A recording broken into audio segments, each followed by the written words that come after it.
আচ্ছা, আমি আজ আপনাদেরকে কিছু কথা বলবো। আমি গাড়িটা আগে পার্কিং করে তারপরে আপনাদেরকে আমি বিস্তারিত কিছু কথা বলার জন্য মূলত এখানে আসছি। এখানে আসছি যে আমাদের সমাজে আমাদের সমাজে আমরা লক্ষ্য করতেছি অনেক ফ্যামিলির মধ্যে, অনেক পরিবারের মধ্যে এই বাইক কেনার জন্য উঠে পড়ে লেগেছে। বড় ভাইয়ের কাছে, বাবার কাছে, মামার কাছে, দুলাভাইয়ের কাছে। ছোট ইয়াং জেনারেশনরা এই বাইক কেনার জন্য একেবারে দেওয়ানা হয়ে গিয়েছে। আসলে বাইক তাদেরকে দেওয়া উচিত কিনা সে সম্পর্কে আমি আপনাদেরকে আজ দুটি কথা বলবো।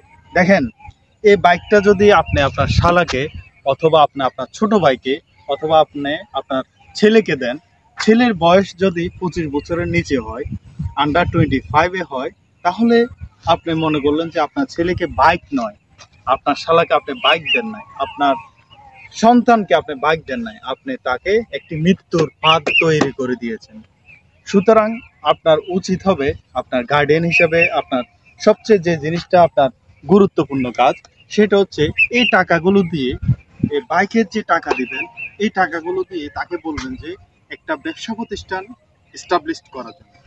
যখন সে এই টাকাগুলো দিয়ে একটা ব্যবসা প্রতিষ্ঠান এস্টাবলিশ করবে, তখন ওই ব্যবসা বাণিজ্য থেকে, ওই প্রতিষ্ঠান থেকে যখন যে টাকা তার ইনকাম হবে, ওই ইনকাম থেকে যখন সে একটি বাইক কিনবে, ওই বাইকটা রাস্তায় যখন ড্রাইভ করবে, তখন ওই বাইকটার মধ্যে তার শ্রম জড়িয়ে থাকবে, ওই বাইকটার মধ্যে তার ভালোবাসা জড়িয়ে থাকবে। কারণ ওটা তার কষ্টের কেনা, ওটা তার পরিশ্রমের বিনিময় কেনা।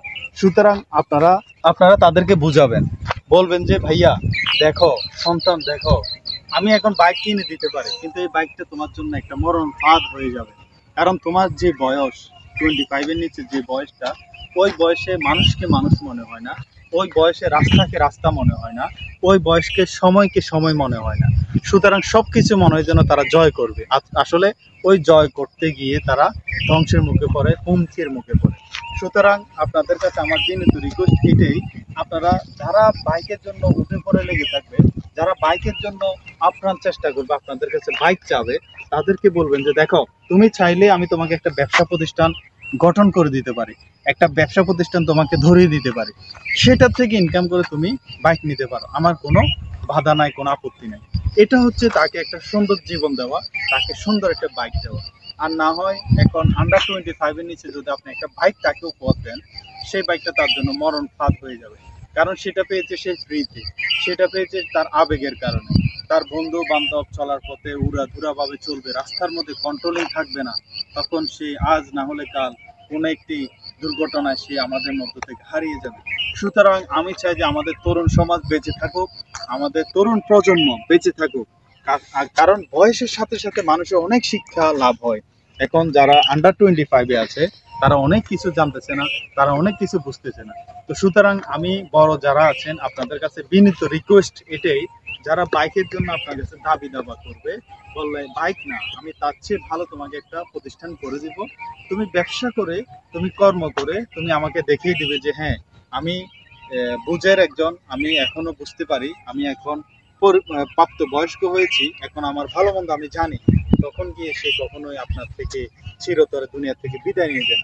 সুতরাং আপন মানুষগুলোকে আপনাকে আপনভাবে চিন্তা করতে হবে, আপনভাবে ধরে রাখতে হবে। তার আবেগের সাথে যদি আপনিও পাল্লা দেন, তার আবেগের সাথে যদি আপনিও হাবুডুবু খান, তাহলে আপনি নিজেই আপনার সন্তানের জন্য, নিজে আপনার ছোট ভাইয়ের জন্য, নিজে আপনার শালার জন্য মৃত্যুর ফাঁদ হয়ে দাঁড়িয়ে গেলেন। সুতরাং আসুন, আমরা বাইক না দিয়ে তাকে একটা কর্মসংস্থান খুলে দিই, তাকে একটা কর্মসংস্থান খুলে দিয়ে সে কর্ম থেকে বাইকটা ক্রয় করতে পারবে।